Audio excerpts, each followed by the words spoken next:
The Rhineland, one of the few parts of Germany already hit by Allied bombing. Here too, families had to say goodbye. After Kurt's big brothers were all soldiers, Stefan, second from the left, had to return to the Eastern Front. Wir haben uns, das weiß ich noch, hier an der Tür verabschiedet, haben uns umarmt, sehr intensiv. Ja, und dann ist er zum Bus gegangen.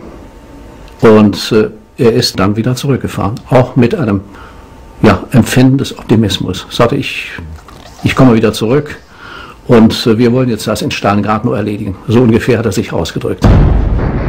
Deal with Stalingrad. That's what the Sixth Army did, with shelling day and night.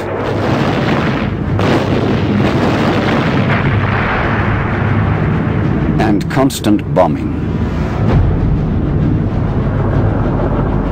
In the city there were 900,000 people. They were not evacuated. Все горит, нефтебаки большие на берегу Волги, они находились у заводов. У каждого завода были запасы нефти. Вот. Они все потекли в Волгу и загорелись. И там была такая дикость, что и паника, и не паника. 40,000 died in the inferno. Stalingrad was a mass grave before the real battle even began. Now, far too late, Stalin gave orders for evacuation. Я помню, как пламя лизнуло крышу дома. Я вот сейчас помню этот наш дом и крыша и пламя на крыше.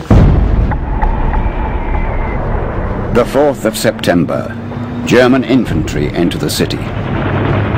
They cut the Astrakhan to Moscow railway, the Soviet Union's most important supply line. But the Red Army put up desperate resistance. Там мне самое страшное, что попалось. Там же сначала высадили этих моряков Дальнего Востока.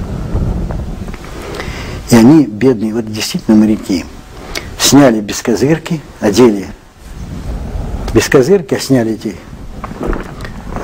каски, сняли бескозырки и урану под пулеметным огнем сплошным. Вот вы представляете, в 3 наката лежали одни ребята, причем молодые, здоровые такие ребята. И вот я на одного наступил, и так вот сапог вытащил из кишки все это с запахом. A German army doctor wrote in a letter home, "Every man here wants just one thing, to stay alive. It's naked and real, the ultimate. The will to live, to save your own life. And outside the dreadful thunder of the battle of annihilation, my heart is bursting." The German technical superiority counted for nothing here. The battle raged on every street, house to house. Often man to man. Ну и получилось так, что вот на какой-то долю секунд я поднимаюсь вот так вот глаза только поднял, стоит вот такая вот морда, кошмарная, это жутко. И я прям невольно, половина этого магазина полностью в него. Я видел, как у него в шинели вот здесь вот отскакивали эти. Я так вот опустился, как начало меня рвать. И потом вот это был первый такой, самый страшный. At the outset, Soviet casualties were 3 times those of the Germans. 2,500 Red Army soldiers died every day. But the defenders had some much feared specialists, snipers. In der Fabrikhalle, die war einerseits war russisch, die andererseits war deutsch. Wir saßen also in der Meisterbude und tranken Schnaps. Und dann sagt er, willst du mal gucken, wie gut die Russen schießen können? Hielt er also eine Zeitung aus der Tür raus und bums, war da schon ein Loch drin. The fighting was especially hard in the ruins of the Red October munitions factory. Often the enemy was only a few meters away. The Germans too used snipers.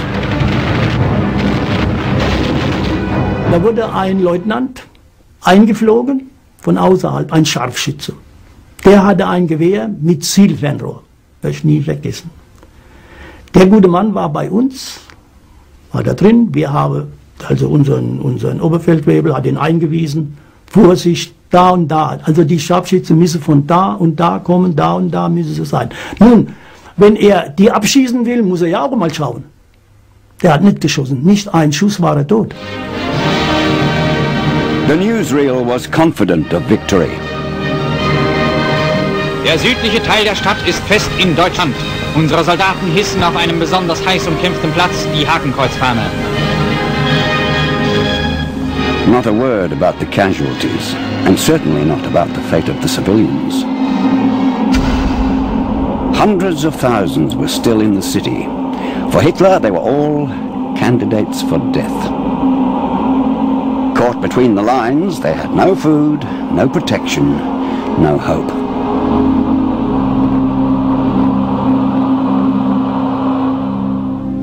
Ни дождика, ничего нет. Братишка мой плачет, мама, пить, а ему 10 лет было, мама, пить, мы ему сухарик сунем, еще были у нас сухарики. А че он сухарик? Нет, ничего, мы свою мочу пили.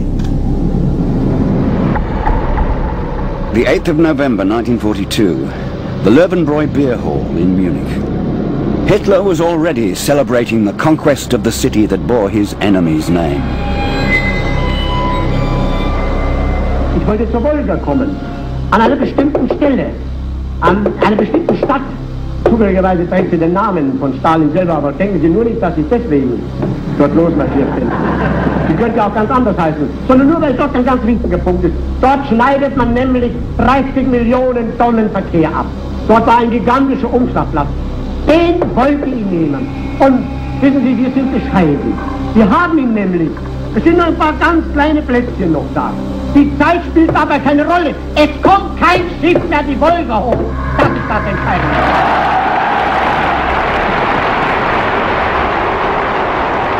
The reality was different.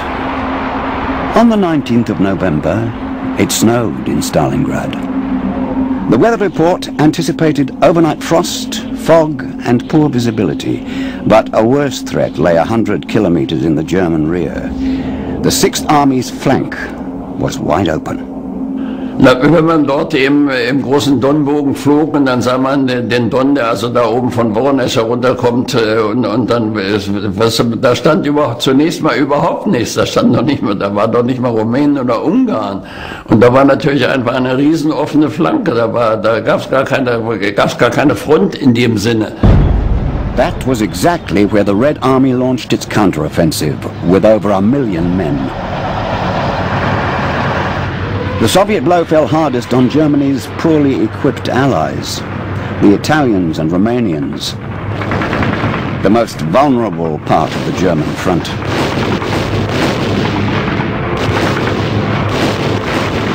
Primită ordine de la cei mari noștri, retragere în orice, nu mai vă gândiți că rămâne ce rămâne, lăsați că nu e timp. Retragem, fugă.